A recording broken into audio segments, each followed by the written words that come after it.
Too many software packages to run your music service? Save time and money with the most complete admin and online teaching tool. Book your demo at speedadmin.com now.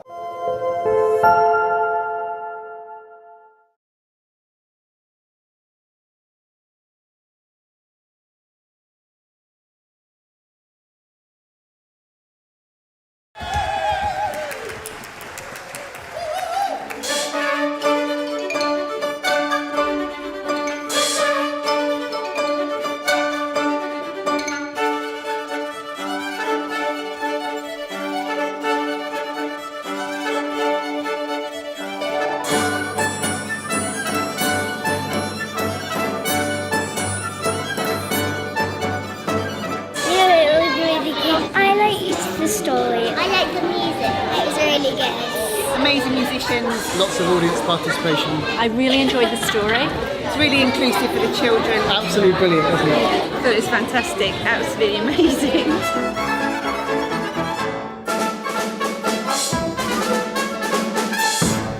The benefits of music for children are well known and have been the subject of research for a range of age groups, with benefits cited from language development to motor skills, from cognitive development to emotional resilience and self-esteem. Working with the talented Kidenza Orchestra team over the last 10 years, we have evolved a multi-sensory approach to music education that stimulates interest and learning from every child, irrespective of age or previous musical experience. Our more recent work has enabled us to adapt this way of working for those with special educational needs and disabilities, working in a proactive and adaptive way to ensure we stimulate every young body and mind.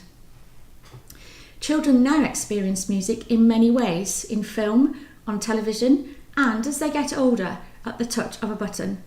But often this is heard as background noise in an already busy and stressful world.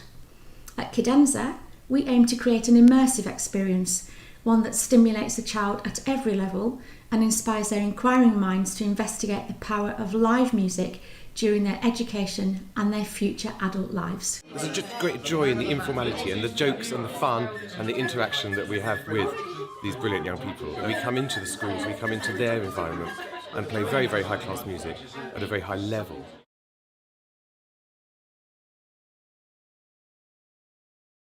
A lot of listening, the experience of listening nowadays for most people is either through headphones, on the telly, electronica, through speakers, so they're just hearing electronic sounds.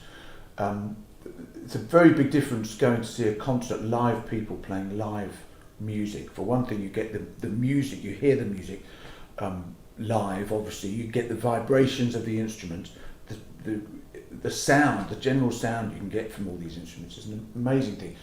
You could see people working hard, and you don't get any electronica. It doesn't come from any speakers or anything. It's the real thing, real people playing just natural instruments, wood on the violins, wood on the clarinet, metal, trying to get the sound out of a tube of brass, actually seeing it. And so it just gives children an opportunity to just see what is involved in the creation. You can completely miss it if you're just listening on a stereo, in headphones. Well, just listening with headphones or listening even to a CD or in the car or something like that is just a single sensory experience. So I would imagine they're going to break, they'll splinter off, they'll lose their concentration because there's nothing else to catch their concentration.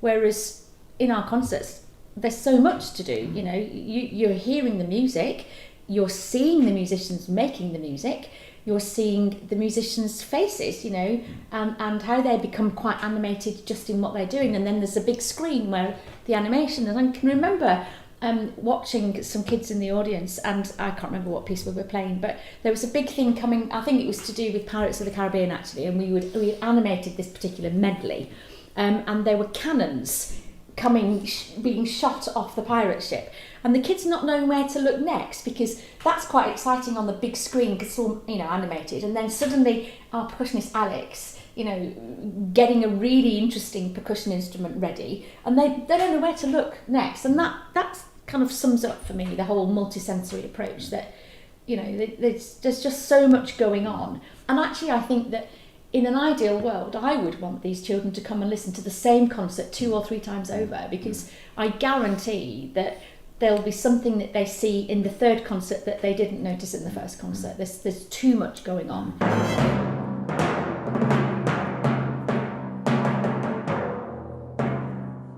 There's nothing more pleasurable than seeing a whole group of young people in front of you with just smiles on their faces, enjoying themselves. And enjoying music, and Kidenza enables us to be able to do that in such a strong and vivid way. I think it's interesting what you say about percussion, about Alex, that actually seeing one person doing all that he has to do, and the technique, at what do you have to do to play the tims? What do you do to play the bass drum? He uses his feet for the bass drum. So much going on. I mean, you could just have a whole concert just watching Alex. Yeah, but and it also helps that he's kind of nicknamed Naughty Alex because he's a bit mischievous, and kids like that, you know. Yeah. And that's something again that you would never see if you went to see, you know, a big professional orchestra. You don't see musicians larking around and being cheeky and being actually a little tiny bit mischievous. But the kids like that, and that's another barrier broken down. Yeah.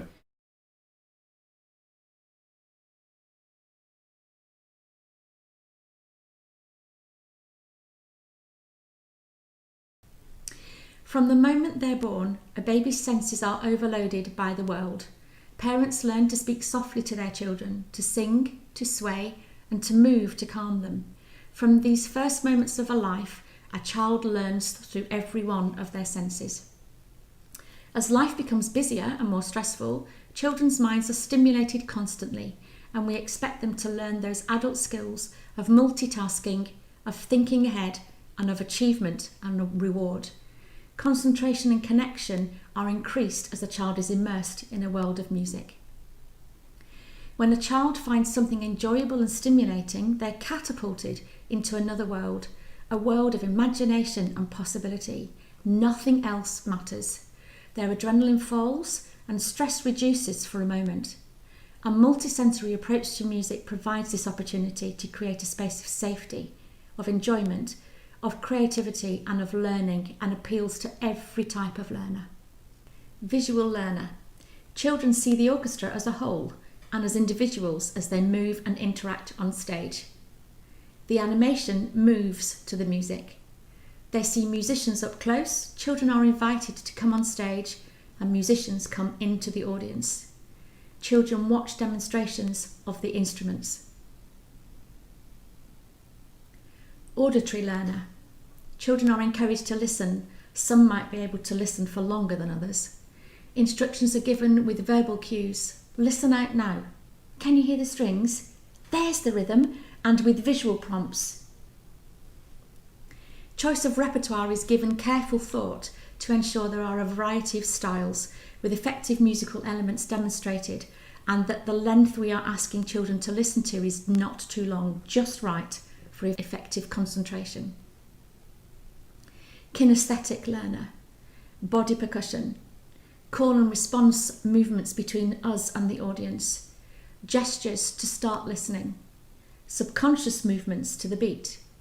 Awareness of their body. We might ask, how are you sitting after listening to this piece? How does your body feel? Observing the emotional response to the music.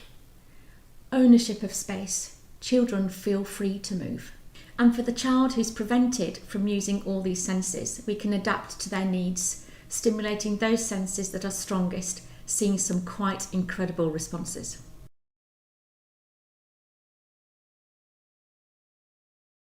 I think the first thing that I want to say is that there was not a musician in that room who didn't comment at the end of the day about how that had changed our lives.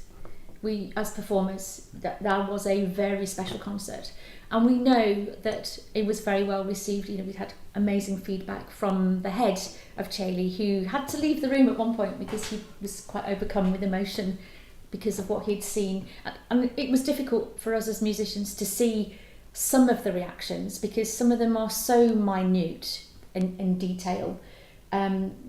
You know, extra flickering of the eyes, or a child just suddenly staying still when they move quite a lot. We wouldn't necessarily have seen those reactions because we don't know those children very well. So it was a totally extraordinary day, and I think as an orchestra we really learnt on our feet that day. We had no real remit, did we, at all, other than we needed to leave room around the periphery So we were very much in the centre of the space rather than being down at one end and the audience in front of us. And we needed to make sure that there was plenty of space in front of the percussion section to be able to put in 2 resonance boards, which are obviously really important for those children who are sensory deprived. But the team was so brilliant, they really just fitted in, kind of understood the situation and worked together very quickly. It was a very, very lovely thing. And it did mean all the children who were there could experience so close up how the instruments work, what they sound like close up, how they, what the vibrations the different vibrations, obviously brass and woodwind instruments have a different level of vibrations to a string instrument. They vibrate in different ways. There was a very beautiful moment with Andy, the trombone player, who was going round to the I think it was a demonstration bit, and he was walking around just with his trombone, the massive bell, holding it in front of people. And there was one girl who had her hands up trying to touch the bell, and you've got this massive bell that was going to make a massive noise. I mean, I wouldn't put my head anywhere near a trombone bell.